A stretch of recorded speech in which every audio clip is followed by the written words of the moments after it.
Once we are in the DrDroid platform, we start interacting with the agent by clicking on Droid Agent.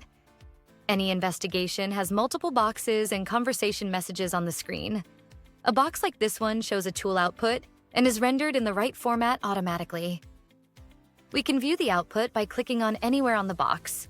If we click on the args line, we see the arguments that were used for that tool call. In the same way, in the Kubernetes tool call, the agent runs the command and shows the terminal. If it's a logs output, the logs appear in a tabular form.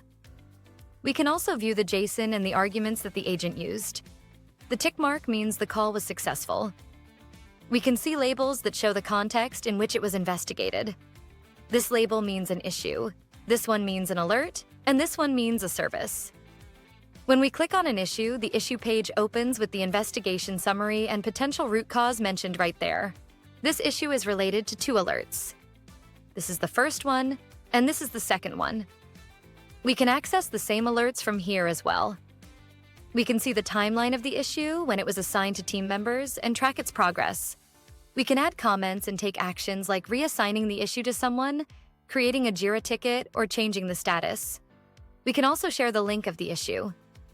To open the issue's investigation, we click View Investigation here. We can also share this link with others by clicking here. If any of our integrations are down, it shows which integrations are affected. This is important for connectors behind VPN that use the VPC agent to connect. We can also search here, for example, for a prototype, and it shows the available prototype assets. If we enter a dashboard name, it looks it up and displays it here. It recognizes tables, so it brought in the table. If it finds a dashboard, it lists the dashboards here as well.